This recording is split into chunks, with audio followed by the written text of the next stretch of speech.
예정론. 예정론을 반대하는 견해가 5가지가 있는데 그 첫 번째와 두 번째를 받고 오늘 세 번째, 네 번째, 다섯 번째를 봅니다만은 첫 번째가 인간의 입장에 볼 때 하나님이 왜 우리의 인생을 예정, 그러니까 운명을 정하느냐, 이것에 대한 반박이 첫 번째의 것이었죠. 두 번째는 그렇다면은 처벌할 수 없지. 정해놓고 못한다 해놓고 이들은 지옥에 보낸다, 예를 들어서 유기한다 해놓고서는 왜 처벌을 내리는 거야? 그건 말이 안 되지. 그건 공의롭지 못하지. 이제 이 이야기를 이제 하게 되어지고, 왜 하나님이 우리를 차별하시는 거지? 이 이야기가 세 번째 이야기인 것입니다. 네. 그 다음에 이제 다섯 번째, 네 번째 좀 더 봐야 되고, 다섯 번째에 가서, 그러면 교훈도 필요 없잖아. 예를 들어서 유기된 자에게 군면하는 것도 필요 없잖아. 자, 이런 식으로 이야기를 하는데, 이러한 모든 것에 대한 그 기본적 입장은 뭐냐면, 인간 측면에서 진리를 해석하고자 하는 것이 공통분모입니다. 제가 아르미니우스에 대한 강의에서 잊지 말아야 하는 것은 인간의 측면에서 하나님의 존재나 사역을 해석하고자 하는 거거든요. 이것은 우리가 스콜라주의에서 볼 수 있는 거잖아요. 스콜라주의가 이승으로 초대교회에서 강조되어 있는 진리를 이해하고자 하는 것이 스콜라주의고, 그 다음에 근현대 청교도 시대에 오게 되어지면 소진이도 그렇지만 그 다음에 D점 같은 경우, 여기에서 이제 D점이 나왔으니까 소진이주의에서 이제 D점이 나오잖아요. 소진이주의 플러스 아르미니우스주의가 되면 이게 D점이 되는 거거든요. 이 D점들의 출발점이 뭡니까? 바로 이성으로 교리와 교회의 가치를 판단하겠다라고 하는 것이잖아요. 이게 다 인간의 입장이에요. 그래서 제가 강조하고 싶은 것은 진리를 이해하게 될 때에 하나님의 측면에서 설명과 인간에서의 설명을 헷갈리지 마라. 그러면 하나님의 측면은 예정이라고 하는 말이고, 인간에서의 측면은 그것에 따른 순종, 이들에 의하면 의지라고 이제 이야기하는데, 좋아요, 의지. 이것은 두 측면이 하나의 모습으로 나타나는 관점인 것이지, 앞서 우리가 단성론 이야기할 때에 예수 그리스도의 신성과 인성의 육격적 연합으로 되어 있어 어떤 때는 신성을 발휘하시고 어떤 때는 인성을 발휘하시죠. 우리는 언제, 그건 잘 모르지만 겉으로 드러난 것을 볼 때에 인성으로 담당하시고 신성으로 담당하시는 부분들이 있어요.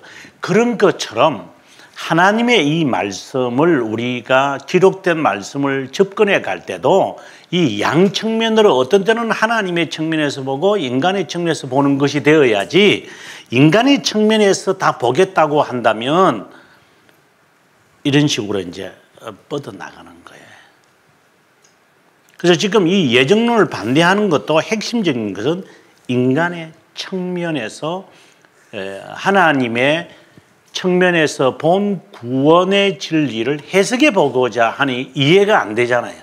그래서 충돌이 일어나는 거예요. 그래서 이제 세 번째로 이제 칼빈 선생이 이제 답을 내리는 거예요. 그것이 뭐냐면은 하나님은 이거는 인간의 입장에서 보는 것이 아니라 하나님 측면에서 진리를 어떻게 보느냐라고 하는 거예요. 왜 차별한다고 하니까 이 사람들은 하나님 왜 차별하냐? 누구를 왜 태어나기도 전에 하나님이 뭐 선택하고 유기하냐? 그거 왜 그래 하나님?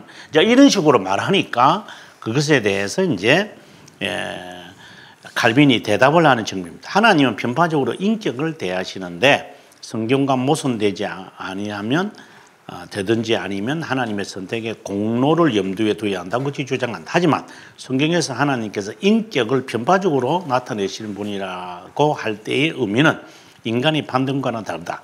인격이란 단어는 인간을 의미하지 않고 호미넴을 의미하지 않고 호미넴 안에 있는 것을 말한다.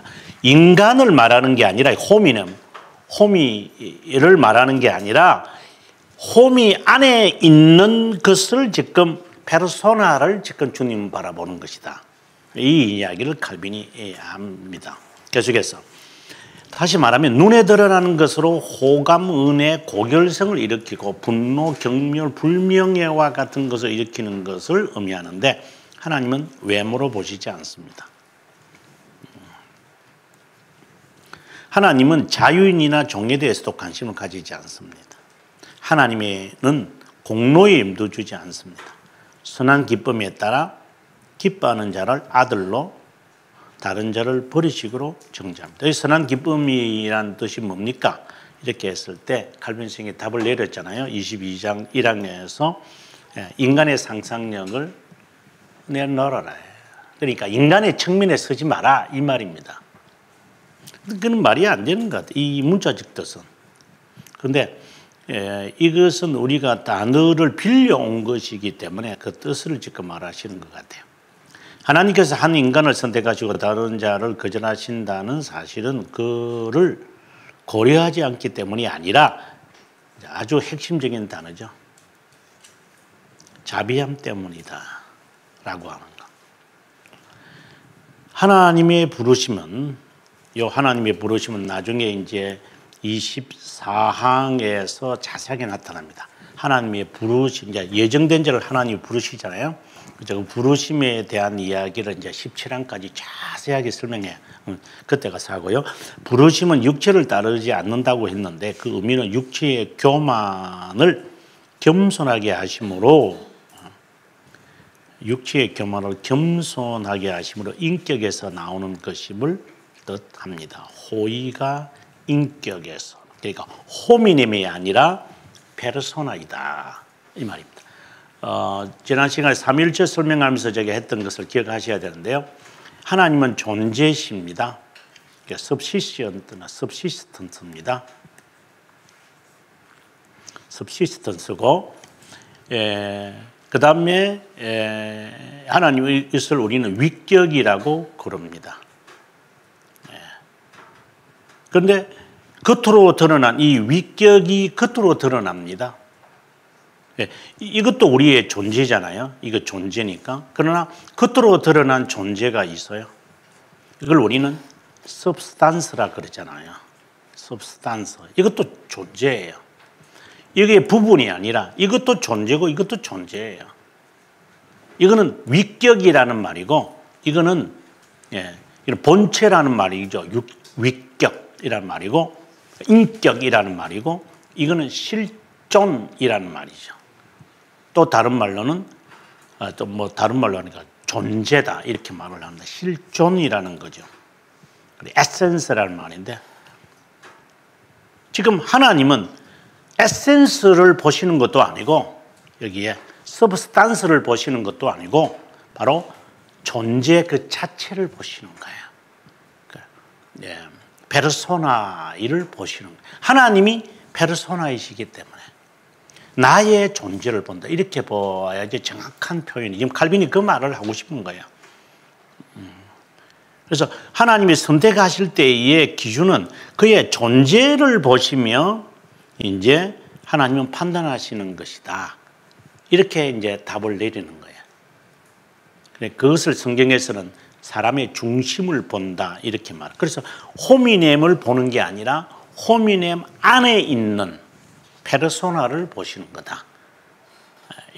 그다음 어떤 어리석고 사악한 자는 하나님께서 모두를 향하여 동일한 태도를 유지하지 않는다고 편협된 공이라고 예정을 비난합니다. 모두가 범죄를 저질렀다면 모두에게 이건 공산주의 견해죠. 이거는 모두가 잘못하면 모두에게 다 되고 이래야지. 이런 식으로 말하는 것은 공산주의 언어입니다. 이렇게 되면 자비함을 베풀지 않든지 자비함을 베푸신다면 완전한 심판을 포기해야 된다. 그러니까 지옥 보내려면 다 지옥 보내고 천국 보내려면 다 천국 보내고 이래야지. 뭘 하나님이 말이야 사람을 그렇게 편애하고 있어. 지금 공산주의 지금 정교조 애들이 주장하는 거잖아요. 학교는 모든 자를 위한 거야. 이렇게 편애를 하면 안 돼. 공부 잘하는 애들 못하는 애들 그냥 다 집어넣고 자 살도록 해야 돼. 두드러지면 안 돼. 그는 사람들이 서로 그 격세감을 느끼기 때문에 그렇게 하면 안 돼. 이렇게 하는 애들이 정교조잖아요. 이런 것을 주장하는 애들이나 지금 이런 말을 하는 거나 마찬가지인 것이죠. 평등과 공평을 하나로 보는 애들, 이게 헷갈리는 애들. 평등이라고 하는 말과 공평이라고 하는 말을 헷갈리는 애들이기 때문에 이런 애들은 평등이라고 해놓고 지는 열외시키는 애들. 이게 공산주의잖아요. 지금 정교조하는 애들을 보시면 알아요. 평이라고 해놓고 성평등이라고 해놓고 지는 밤에 짓거리 하는 놈들. 겉으로는 성차별하지 않는다고 실제로는 성차별하는 놈들. 그러니까 말로는 평등이 있고 실제는 차별하는 놈들이고 그런 것을 갖고 있는 애들인 거. 그 세상이죠. 그래서 겉으로 볼 때는 평등하게 만들어라. 두드러지면 안 돼. 내가 지배할게. 평등하게 만들게. 그러니까 지는 특별한 애로 생각을 하는 애들. 이런 못된 것들이 우리나라의 진보나 이런 애들이 갖고 있는 사상들인데요. 그거 똑같은 이야기예요, 지금. 하나님이 다 보내시려면 지옥 다 보내고 천국 보내려면 다 천국 보내세요. 그게 공평한 겁니다.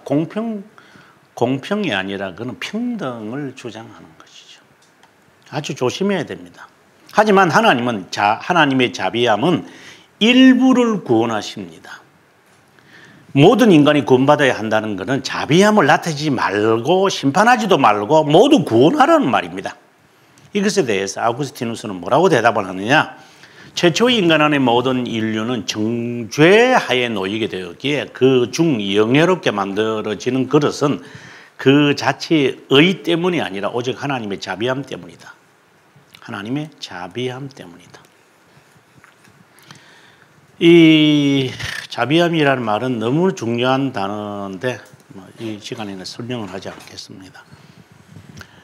이건 역시 조사할 것이 아니라 심판에 돌릴 문제이다. 하나님은 정죄하는 자에게 당연히 벌을 내리실 것이고 부르는 자에게 당연치 않은 은혜를 베푼하실 것이기 때문에 하나님은 어떤 비난도 받아서는 안 된다. 마치 돈을 빌려주는 자가 빚진 한 사람에게 빚을 탕감해주고 다른 자에게는 그렇게 하지 않는 것과 같다고 하겠다.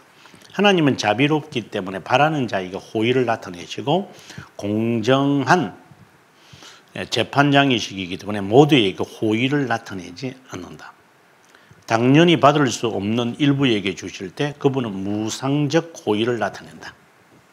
모든 자에게 주지 않을 때 그분은 모든 자가 당연히 받을 만한 무엇을 선언하시는 분이다.